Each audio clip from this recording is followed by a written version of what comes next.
From the ECSI Sports Studios and the #1 sports investors in America,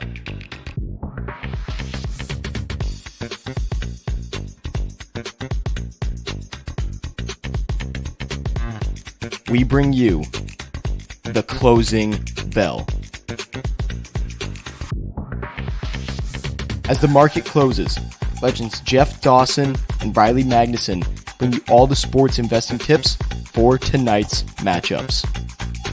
If you want to learn more from the two legends at the desk, make sure you stay tuned to the closing bell.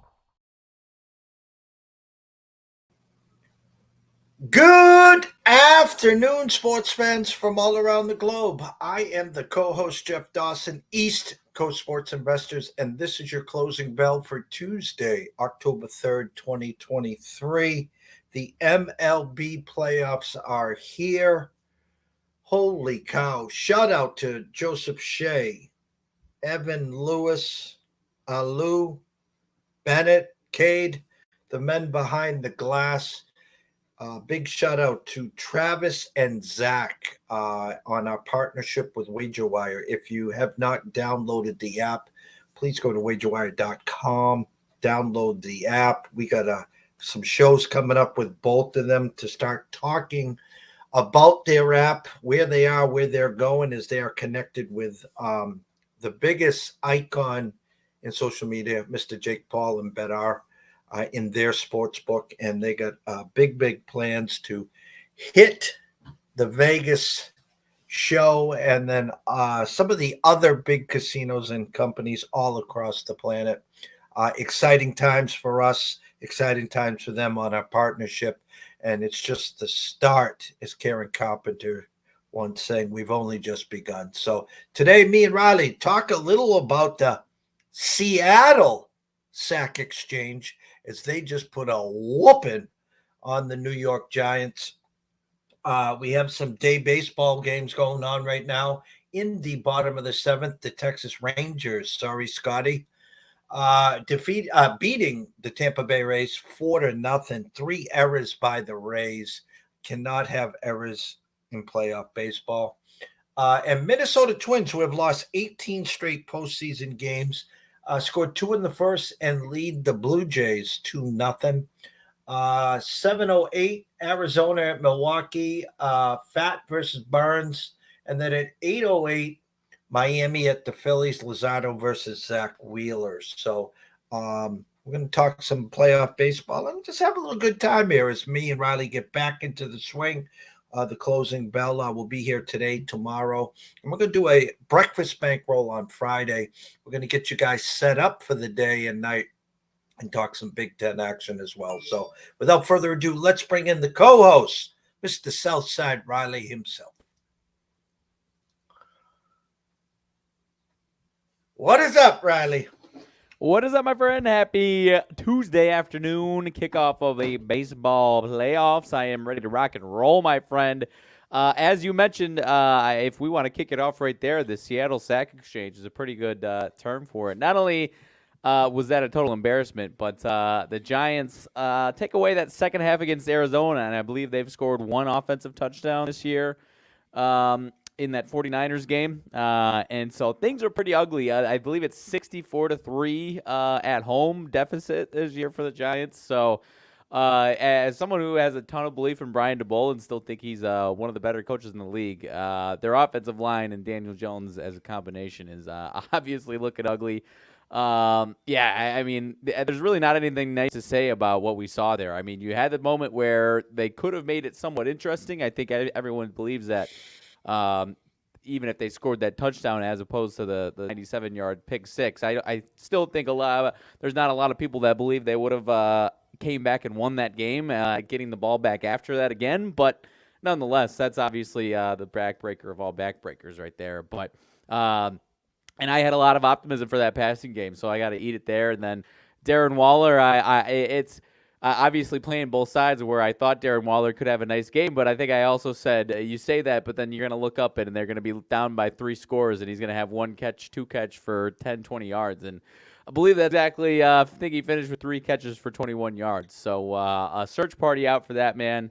and any competency for that offensive line. But as you and I were talking backstage, not only is it a dumpster fire, but now they've got to go in back. You mentioned it to me. Back they got to go to South Bend to the Miami Dolphins, who are on a bounce back situation, and following that, they got to go to Buffalo on I think Sunday Night Football. So, barring any gigantic shift, we're looking at a 1-5 start for the New York Giants here this year. And if I'm Saquon, I'm like, you know what? I'll take the 0 the next 2 weeks and show how much you really need me and should have paid me. And we'll get to 1-5 with pride, and then I'll come back. As I said backstage, my take is very simple. Fool's gold last year, 9-8. Go to Minnesota, win a road playoff game, which is hard to do as a short favorite. And then get, dismantled in the next game. But the big difference between last year and currently this year is Saquon was healthy. And it's almost like when you look at fantasy football and you got an opportunity to get Saquon, it's always in the back of your mind. Is he going to stay healthy? And I had him a couple times when he wasn't healthy. And the real kick in the you-know-what was the last time I had him. He got injured, came back, looked great, and his own player rolled his ankle. And that was it for him the rest of the year. So I don't think he has a lot of good luck either. And so with an offense now with a bad offensive line, Breeder and why do I keep having a brain fart and want to say Gainwell? Brightwell. Don't put the fear in God in you. So put 8 in a box and say, hey, Daniel, come beat me. And they spent the money for Waller, who we know is one of the better tight ends, but he's also, I went down to the 7-Eleven down the road to get a half gallon of milk, and there was his picture right on it. I was just like, MIA. And it's just like, there's a lot of people in football right now like that. So anyone that had the Seahawks last night, it was the same script as Thursday night's game, where, again, the road favorite, you could have bought the point on the dog at the home dog. I talked about Detroit and Green Bay. You could have bought the point to Green Bay plus 3.5. Seattle closed at 2.5. You could have bought the point on the Giants to plus 3.5, and nothing happened, meaning you had no shot. That game was over in the first quarter. We do a show every Friday with Ron from LA at 5:00. Ron talked about the home field advantage post-COVID, and it used to be 3 points. It's not anymore. It's literally 1.25 points, maybe 1.5 points, and maybe like an Arrowhead Stadium, or maybe there's one or two other stadiums that there's actually a little home field advantage, and that's only 1.75. So we get caught up in the home team getting points, the home dog. Riley, those home dogs are meaningless now. No, teams are so much more comfortable doing it. I mean, whether it's having done it before and gone on the road, and just offenses advancing to find ways to get around crowd noise or whatever it is and whatever it be. So, I mean, really the biggest home field advantage or anything along those lines that you almost see anymore, as opposed to the Arrowhead or anything like that, is maybe like a East Coast team going all the way out west and they play an early game and they look like it's a snooze fest or something like that. That's really the biggest type of road team issues that you've seen lately, is these teams that just don't travel well, and it's not necessarily a home field advantage. It's just not being ready to travel, which obviously doesn't happen as much as it used to either. So interested to see what we see out of some of these teams that looked ugly at home or anything like that going forward. Got a juicy, exciting Thursday night game this week with Chicago and Washington. The Chicago Circus gets on prime time. It's definitely exactly what the doctor ordered, right? Well, it's kind of funny is, we talked to we're blue in the face, and, the Thursday night games, and never mind the Amazon feed. I am up in Canton, which is about 20 minutes south of Boston, and at the Pepe compound. And he's got 2 big screen TVs, and he's got his router literally 7 feet away. And so we're watching the Amazon feed on Thursday, and every 30 seconds, the wheel spins in the middle like this. So literally 2 weeks ago, we're waiting for Philadelphia to kick that field goal right before the half against Minnesota. And you go to the live feed, he already made the field goal and they're halfway through the halftime. We were already about 8-9 minutes off on the live feed. So the Thursday product and Amazon, it turns into a shit show, Riley. No, it does. And there's some apps and whatnot and streams that are getting better for that. But, I mean, you watch a lot of them, depending on if you're a cord cutter or not, where – you can't live bet like that unless you get as soon as your commercial break starts, you're hammering something that, is about to go back out of commercial break, even though you just started your commercial break. So, no, live betting is still, while I know a ton of people love to do it, it's still, there's still some things to be hashed out. I mean, obviously we're getting ahead of ourselves with basketball, but 12-10 game on your screen might be 18-12 when you pull up your sports betting app on your phone there or something like that. So, no, there's a lot to be ironed out, and especially in that case with Thursday Night Football where they're trying to make it that, type of all-encompassing experience and better friendly in certain ways. So, I imagine they'll figure something out and make it a lot closer to what the actual game time is. But no, like you said, it's still kind of a mess at times right now. Yeah, now you compound it again with a game in London at 9:30, and you talk about unfair advantages. Granted, they're bringing in this Bills team who loses opening day to Zach Wilson and the Jets. Then they come home and put up 37, I think it was, against the Raiders, and then they go or 40, and then they go to Washington and put up 37. Oh, and by the way, they come back home the following week and put up 40 against Miami. Travel to London. The Jaguars played there last week. They ain't going anywhere. So if you like the Jaguars to at least to keep this competitive, maybe play them in the first half because they got their sea legs. They've been there for a week, and maybe Buffalo will get slowed down just a little come on Sunday. 100%. And I mean, shoot, there's a few sports where when a team, I mean, you saw it with the Dolphins putting up 70 and then 20 last week against the Bills, 48, when you go 38, 37, and 48, I credit to the Bills for getting out of the funk that they seem to have been after the Damar Hamlin situation, because obviously emotional situation seemed to have some type of weight on them, and then the ugly playoff game, and then into week one, still some type of funk. They obviously got out of that funk, but I think there's some regression to the mean coming a little bit for them. And like you said, when you got traveling to London is one of those situations where it would not surprise me if they're stuck in the mud in the first half or even in both halves there. So I'm 100% with you, especially when the Jaguars get to stay there for an entire week. And now, obviously immediately were able to shift our focus to the Bills as opposed to the Bills making travel or not making travel arrangements. You know what I mean? Getting the travel and getting there and everything along those lines there. Patriot fans, not good news today. Matthew Judon will need surgery, will be out for an extended period of time, potentially the rest of the year. I'm not a doctor, so don't quote me on that.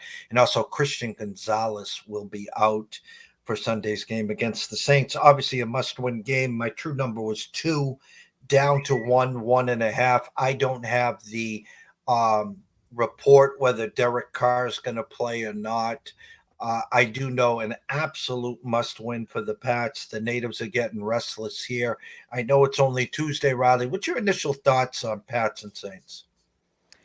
Yeah, I think the Patriots obviously have their flaws. I think we're going to see, if they stick with it, I think we're going to see something better than what we've seen. But obviously better is still, maybe not exactly what you're looking for.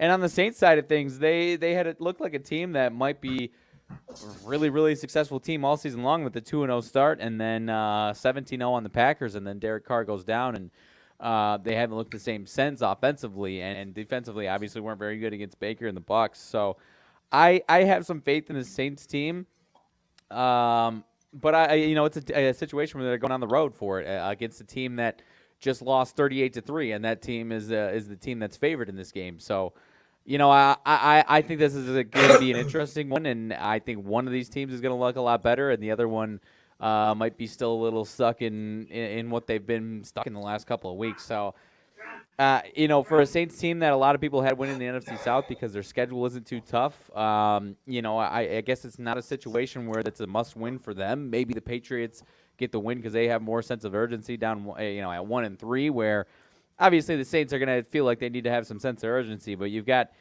after the Patriots, their rest of their schedule is Houston, Jaguars, Colts, Bears. The following weeks after that, so they've got some winnable games coming up on their side of things too. So.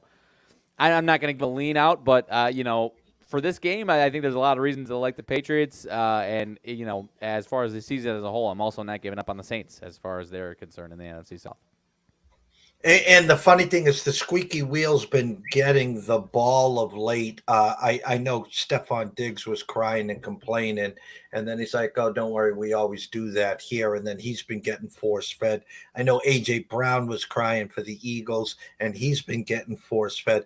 Well, in comes Kamara comes back, and all of a sudden one of the best wide receivers, not just on their team, in the game, Mr. Olave, is just like on that milk carton with Kyle Pitts and Darren Waller. I'm like, hello, do you know Olave's out there? I mean, Kamara, what do you have, 11 catches? And I know you got Michael Thomas on the other side. And the funny thing, Riley, is that I thought once Sean Payton left, the Taysom Hill project would leave with it. And for some reason, they're still leaving this guy in the mix. And I just don't understand the infatuation. I know nothing. I'm not there at practice. I don't know whether his family donated $1 billion to the New Orleans. I don't get the idea, but you got one of the best wide receivers in the game. If you got to turn to Jameis, it was a perfect revenge spot for him, but the game plan stunk. And now you got to travel to New England on a must-win situation versus the Pats. Yeah, I don't have to say too much more about that Taysom Hill situation. I know a lot of people have love for him there, but the other guy who was not good at all against the Packers, but Rashid Shaheed looked pretty solid in the early parts of the season too, and only had 3 catches the other day. So. I'm interested to see. It was 13 catches, 33 yards for Alvin Kamara, so not exactly efficient, but PPR leagues, you're feeling pretty good about that one on top of another 51 yards rushing. So I've got him in one spot, held on to him, so I'm hoping. Hey, shoot, I don't care if they lose by 30. If he's getting double-digit catches, I'll be cashing some tickets along the way. So I like I said, I've got some faith in the Saints to turn things around, or I shouldn't even say turn things around, but just get out of this last 2 weeks funk here, and even if they lose this week, I'll still be optimistic that they can get a nice stretch going after that. So. Update in the MLB, 4-0 still. Texas, bottom of the 8th, and top of the 3rd. Minnesota still with a 2-0 lead there.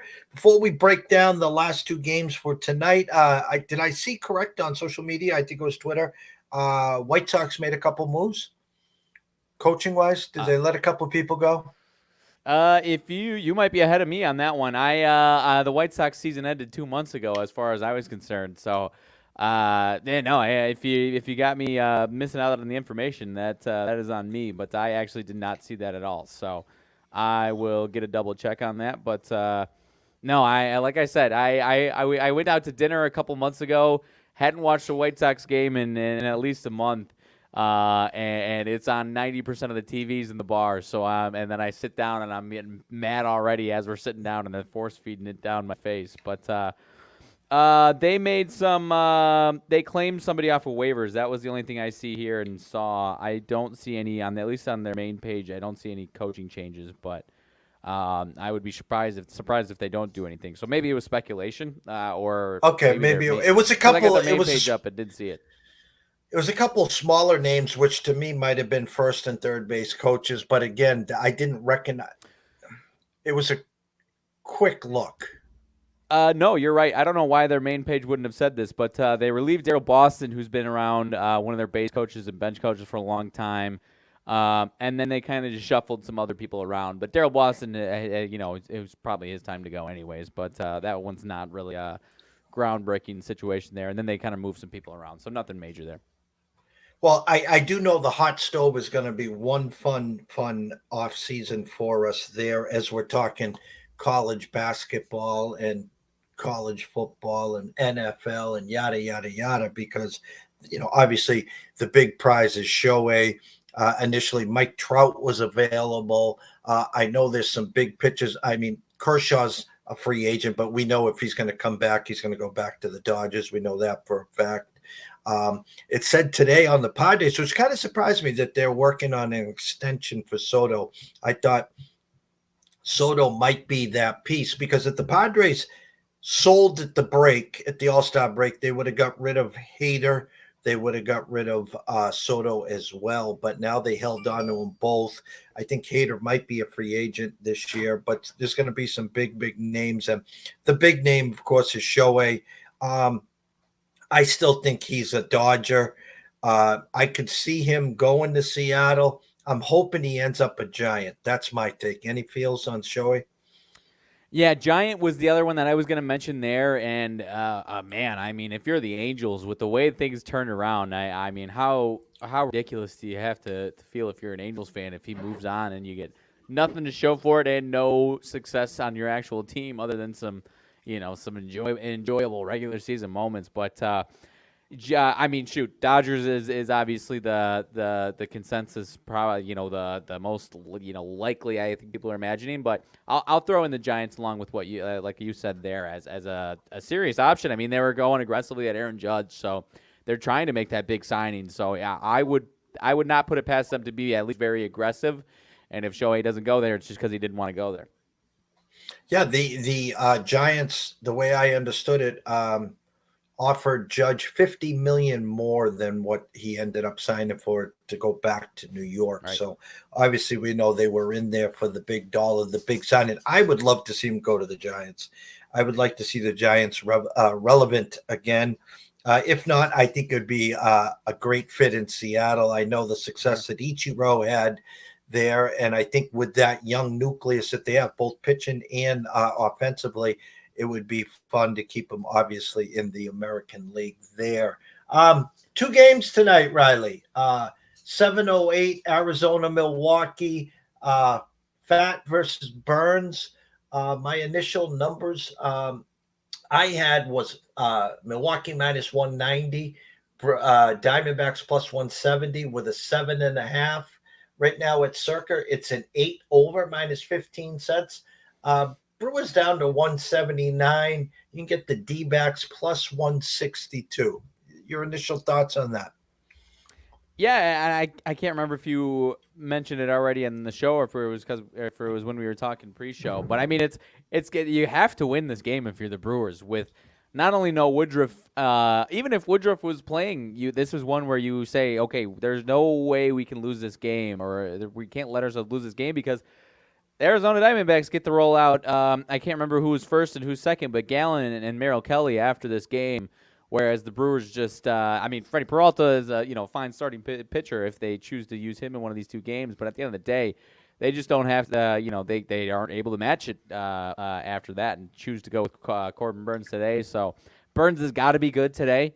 But it's one where you got a flat 8 as the total in this one with a guy like Burns, and you look at some of these other games and they're 7.5. So it makes you think a little bit here. So, it's a Diamondbacks team that kind of scuffled a little bit into the playoffs, at least offensively, with these totals. And a Brewers team that really, they were winning some games on the stretch, kind of were able to coast, but it's not like their offense was scorching hot or anything. And, I think you and I are in consensus of not really having a ton of faith in that offense. So, a lot of that pressure falls on Corbin Burns and whether he shows up tonight or not. So, as far as tonight, I don't really know where I'm leaning. I would have liked to see the Brewers with a bigger number if I was feeling a little more confident in them. But, even if they lose today, I could still see that, or even if the Brewers win today, I could still see the Diamondbacks coming back the next 2 days. And shoot, if the Brewers can't get this one done, I would be shocked if the Diamondbacks don't win 1 out of 2 chances with the 2 guys that they have coming up after today.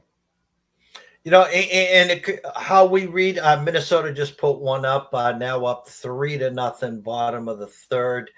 The way I read the board, and again, if you want to get into Milwaukee, and you nailed it, is their offense is just, I looked at it, we slowed down our baseball plays for the ECSI VIPs for the month of September.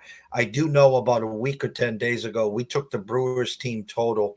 I think it was over 4.5. They scored 2 in the first, and then they made 18 out of 19 straight outs. And it was just like looking at this lineup and 212, 214, 238. I'm just like looking at, I don't see Gorman Thomas. I don't see Robin Yount. I don't see Ben Ogilvy. I don't see any of these. I mean, it's anemic. So for such a big spread, you try to, how do I get in there? You don't want to lay a half run in the first 5. You surely don't want to lay a run and a half for the full game because you're only guaranteed the 24 outs. So Vegas is cute. So anyone that wants to back the Brewers today and wants to get plus money, the only option that I can give you is over 4.5 team total. You can get that at plus 105. Otherwise, I'm not going to suggest to go lay the 170. I mean, that's asinine. Right. And even trying to get creative and, maybe try and get smart about it. And man, I think Corbin Burnes is going to be, Cy Burns tonight. Like you said, you could have a situation where he gives up 1 run and it's a 1-1 game through 5. I'm not you're not doing that. And so it's like, am I going to strikeouts? And I pull up my options and it's over 5.5 at minus 145. I'm not taking those, and I can't get an alternate line on that. So it is tough to get in there. And so and now without having that extra confidence in them, you're not touching them for all of these numbers here. And shoot, as far as a home team run line on the full game at plus 120, no, thank you.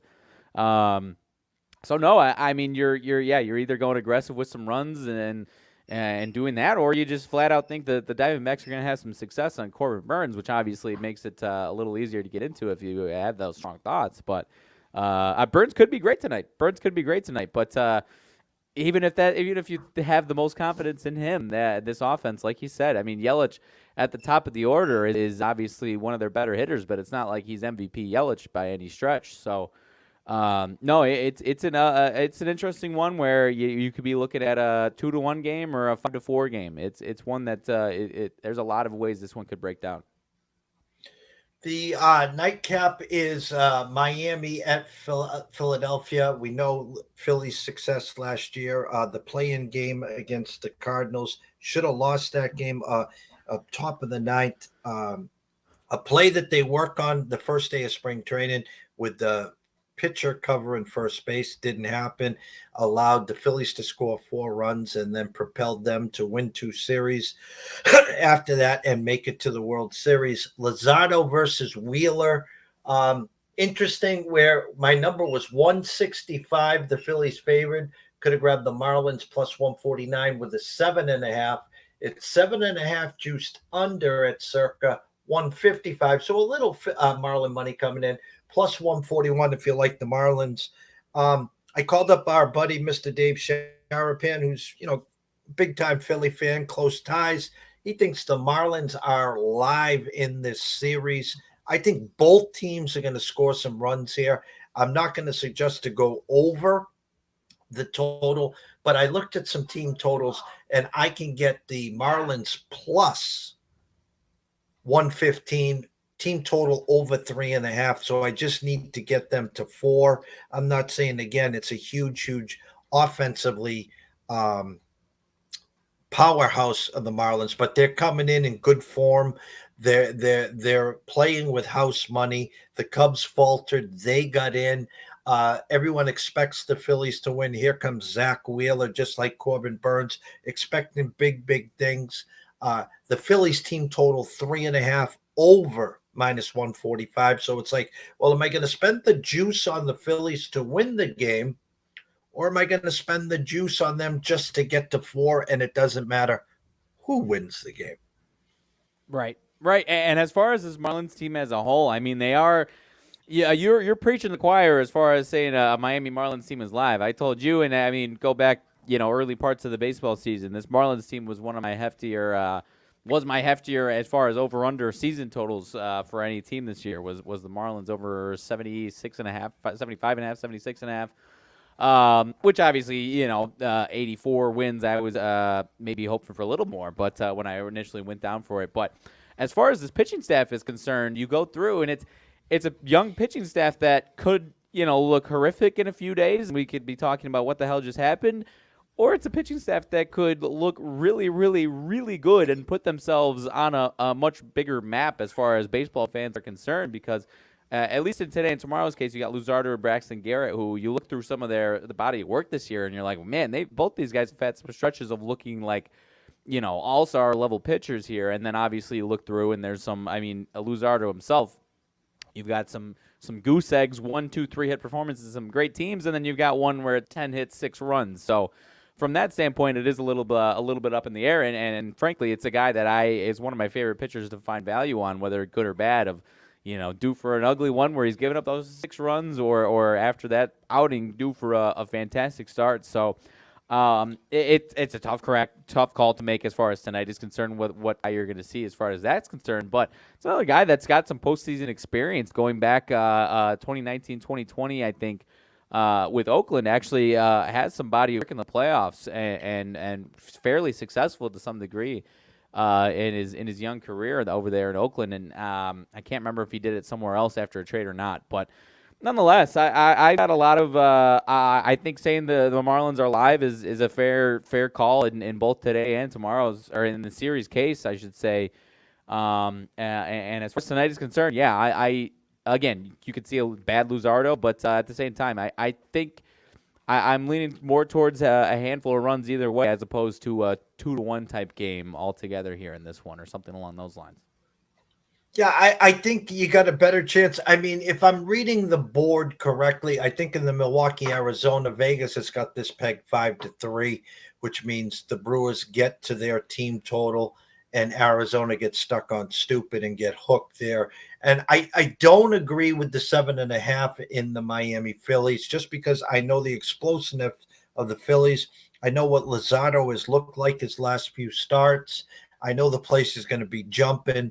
And again, maybe Miami is just, I don't want to say starstruck, but big stage. Holy shit, we're actually here. It's not the Cubs. I actually think there's going to be some runs scored in that game versus if it put a gun to my head, I think there's more runs scored in the Miami Phillies game than Arizona Milwaukee. I think that's fair. Yeah, I absolutely think that's fair. I mean, you've got like you said, you got a Phillies team that's ready for this and experienced, and you've got a Marlins team who obviously hasn't really been here. I mean, go down the list, I'm sure maybe there's a couple guys who have, but nonetheless, I don't hate that thought at all, and I'll go with Marlins in the series as far as the series is concerned. At the plus money there is where I'm headed. Yeah, I like that thought process. I really did. I was looking at it myself and didn't get into that series. We did look at the Diamondbacks at plus 152 on the Circa side.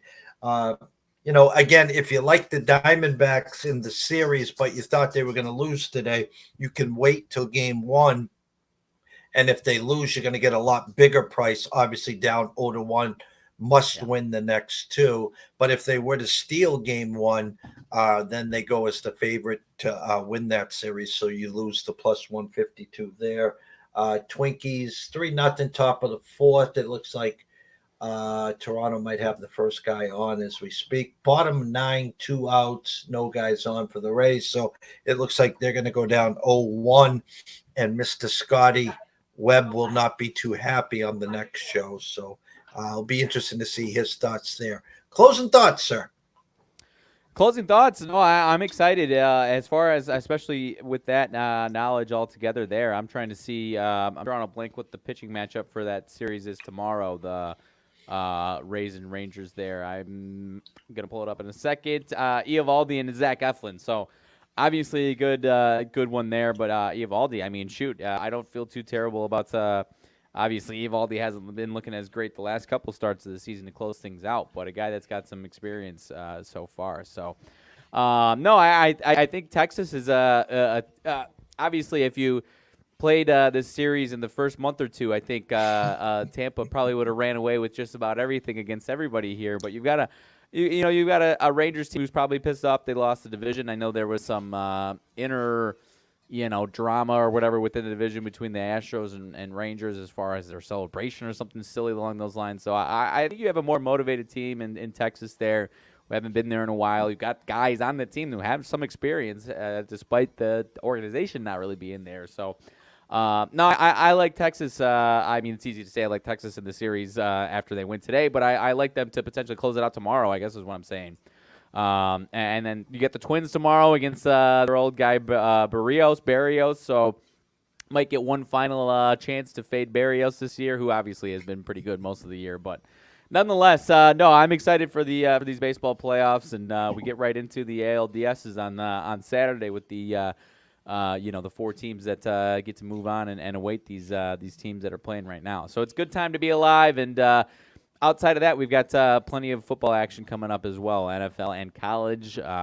Believe you and I will be, if all things work out, maybe starting up a Big Ten show this Friday morning. Not sure what the regularity of that will be, but I think we'll try and figure something else out there on a weekly basis or so, or something close to it, or something along those lines with Big Ten, because Big Ten football is heating up. We've got some big boys that are competing for the top 4 there, and got to get ourselves geared up for the Big Ten, the Big 20 that's coming down the pipe next year, whatever you want to call it, with the Pac-12 Big Ten conference next year. So, got to enjoy this college season while we got it, because I'm sure there's going to be some benefits next year, but it's going to be pretty different. But nonetheless, it's October's a great month of sports, one of my favorite months of sports on the entire calendar. So I'm soaking it all in. Are you disappointed that baseball went away with the play-in games? So instead of these games being, one and done and move on, they've made them now the best of 3. So they go to a best of 3, then a best of 5, then obviously the best of 7. I'm fine with it. I didn't really have any situation where my team benefited or didn't or got burnt that strong of opinions as other people did, but I like getting having more than one chance. Anybody in baseball, you could be the best team in the world and have a bad day. So I'm actually I'm fairly okay with the 3 best of 3 situation to kick things off. So I'm good with it. Yeah, the Red Sox were beneficials. Was it 2 years ago, right? 2 years ago, or was it even 3 years ago? Let me see. They finished in last now the last 2 years, so maybe it was 3 years ago. Beat the Yankees in the play-in game, then go and shock the Rays, and then lost in 6 to the Astros. As the Jays now have the first 2 guys on, so as usual, nothing's ever easy for the Twinkies there, and it is a final 4-0 Rangers as the Rays in their anemic offense come out guns a-blazing there. So we'll see what happens there. Around 6:45, in about an hour, myself and Scotty Webb will talk MLB playoffs. He's done all his work. He'll give us his breakdown of the series, what to expect, who he's got to win the AL, who he's got to win the NL, and obviously who he's got to win the World Series there.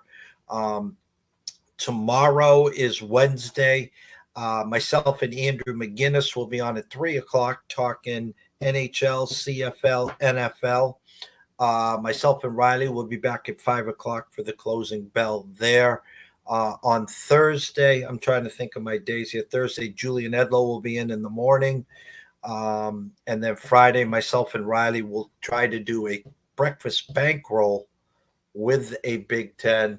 Minnesota got out of it. Well, no runs for the Jays there. A breakfast bankroll will get you started for the day in sports. We'll talk Big Ten football. And then in the afternoon, Sean Childs at 1 o'clock. We'll talk fantasy, the DraftKings Millie Maker. 3 o'clock, Quentin and Matt Grissom will talk some college football. And then at 5 o'clock, Ron will be on talking some NFL and CFL. Shout out to the boys behind the glass again, Joe Shea, Evan Lewis, Alou, and Bennett and Cade Horton. And a shout out to our new sponsor. Big thanks again. Excuse me. To Zach and Travis from WagerWire, our new partner and sponsor, a partnership. We're excited on both ends. It's going to be a fun time. And Thursday night, 8 o'clock to 10, myself and Anthony Pepe on Sports Map Radio, 97 stations and Hawaii, we'll be talking sports. So for myself, Jeff Dawson at EC Sports Investor, the one and only Riley Magnuson at Riley_Magnuson, the one. We wish everyone a blessed day. Have some fun. Enjoy the baseball, guys. It's a month where you're going to have some sit at the edge of your seat every pitch, because every inning is like a game when it comes to playoff baseball. Take a breath from the pigskin. It's not going anywhere. And then just remember this, in less than 1 month, the Yukon Huskies will be back to defend their national championship. Have a day, sir, and we will see everyone soon.